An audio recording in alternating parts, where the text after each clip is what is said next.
It seems a little bit risky, but from our research, it is possible to remove all the inorganic phosphorus. There's a lot of really interesting research that's really pushing the envelope as to what is capable. Genetic potential of the animals we have today is at an incredible level, and frankly, nutrition hasn't necessarily kept up with the same advances.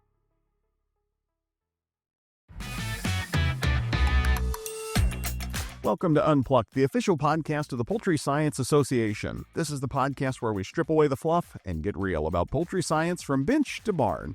I'm your host, Andy Vance, Executive Director of the Poultry Science Association, and in this week's episode, we're going to talk with some of the presenters and scientists at the PSA Annual Meeting and North American Scientific Conference, which we hosted mid-July in Raleigh, North Carolina.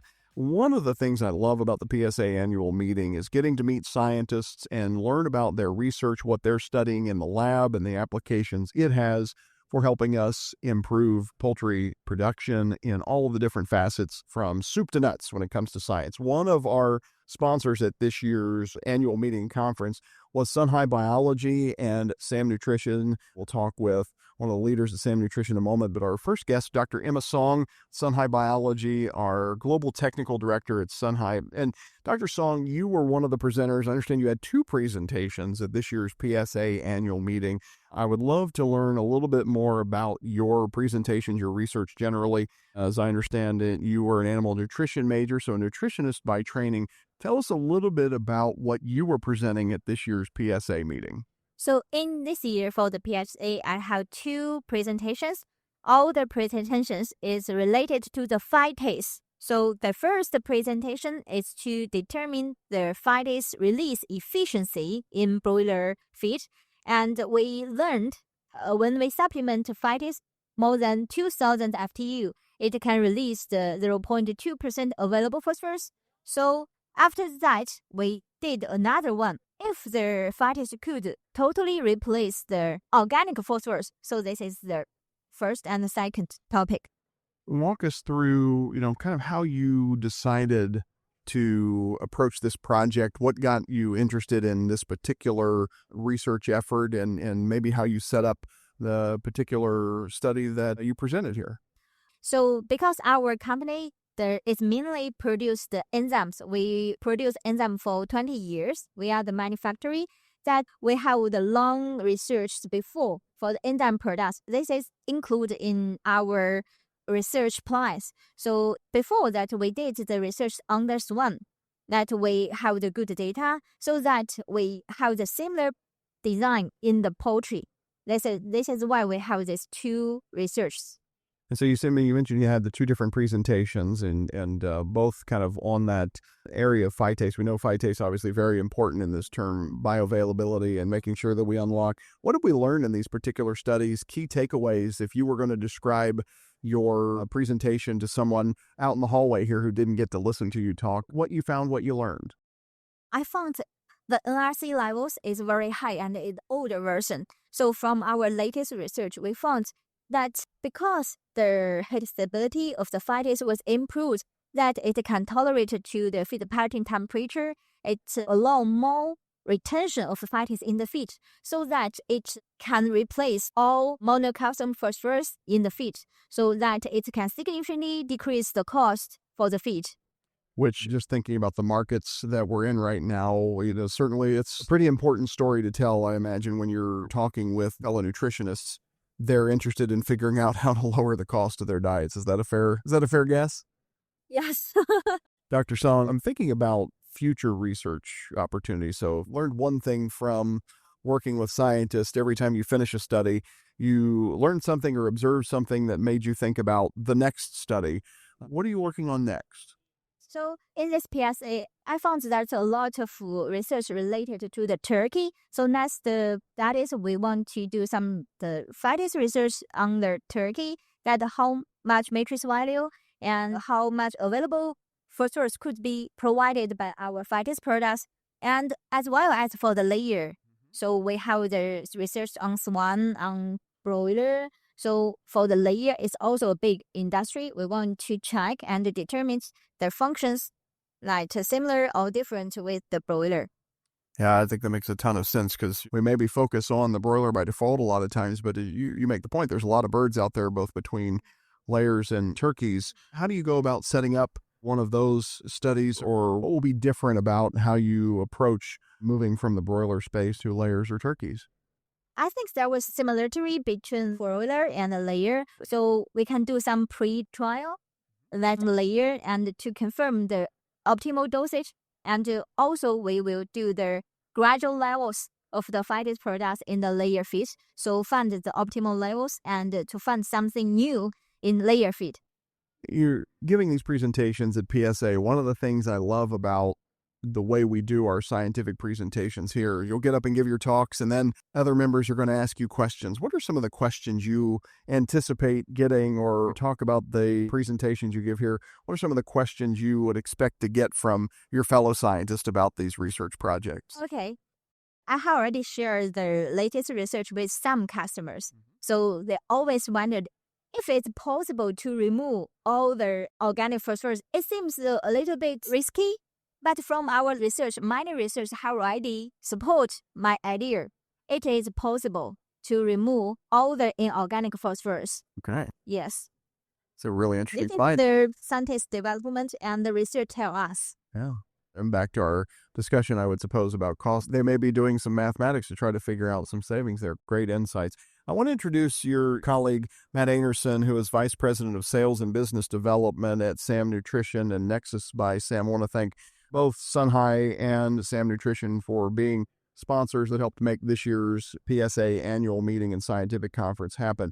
Matt, when you come to a meeting like this, you and I both worked in sales and business development. You get to talk to customers, but you're here also talking with nutritionists, with academic colleagues. What are some of your goals when you walk into a meeting like PSA? Why be here at all and engage with a deeply scientific organization?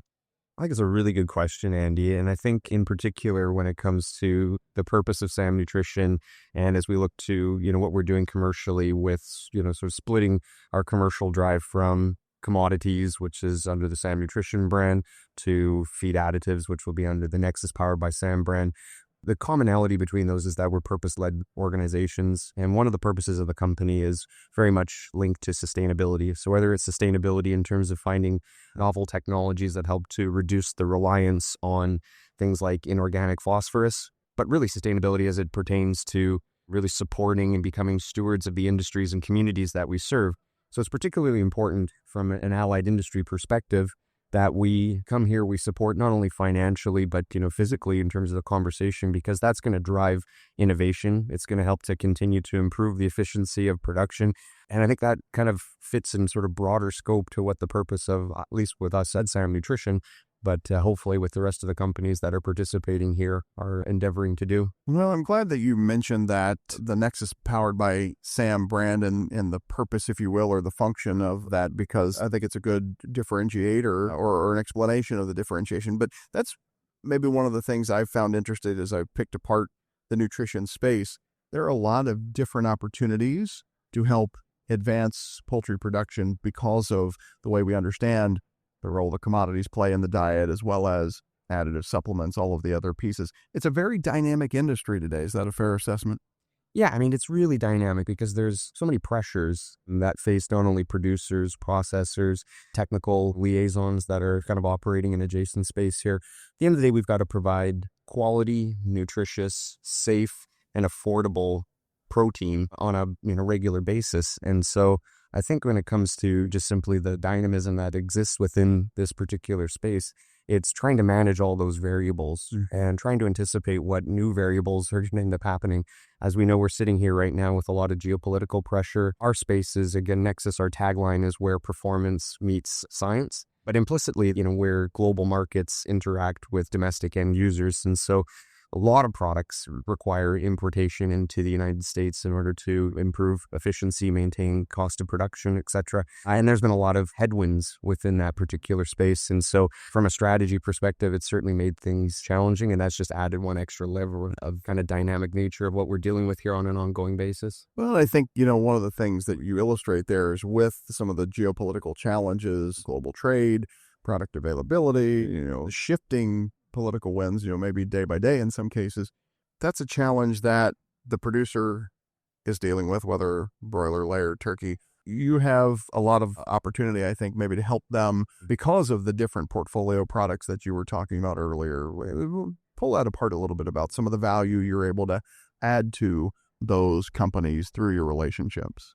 I think it forms such an important part of our research drive is to not only explore novel technologies, but novel applications of existing technologies, all with the aim to either solve some type of challenge or be able to improve efficiency of gain and cost of production. That's really what drives our research at the end of the day. So a lot of the technologies that we're bringing to market have applications in terms of cost savings for whether it's, on the phytase side of things, reducing inorganic phosphorus.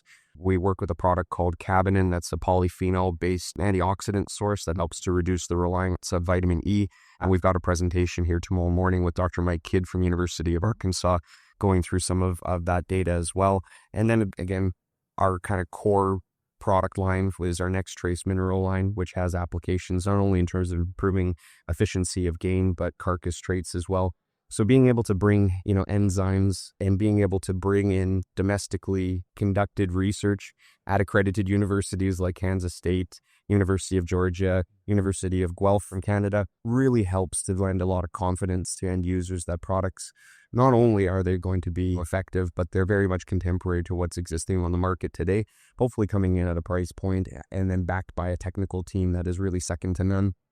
And I love the way you set that up and described it. And also, the way you're featuring scientists like Dr. Song, Dr. Kidd, of course, as a fellow of the Poultry Science Association and past president of PSA. How important is developing those relationships with the researchers like Dr. Song, like Dr. Kidd and others that you mentioned to the company's overall strategy and approach to the marketplace? That's a super good question because we feel for us it's massively important.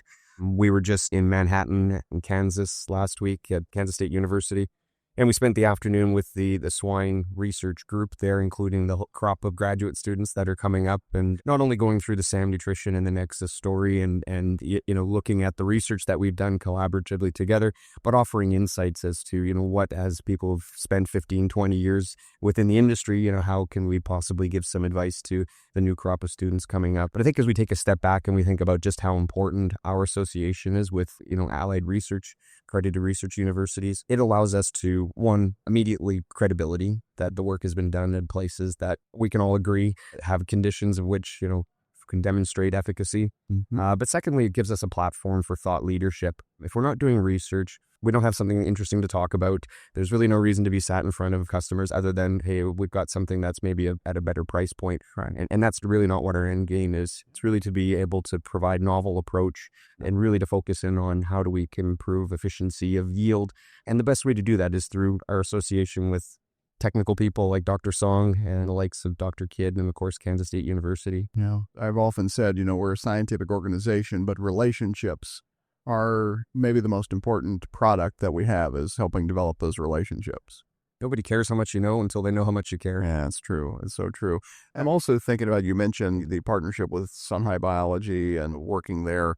When you talk about the opportunity to remove inorganic phosphorus from a diet, that obviously pulls a couple different levers, but in thinking about this broader story of sustainability that companies are being asked to increasingly address, am I right in thinking this is a way to address that issue of sustainability in part?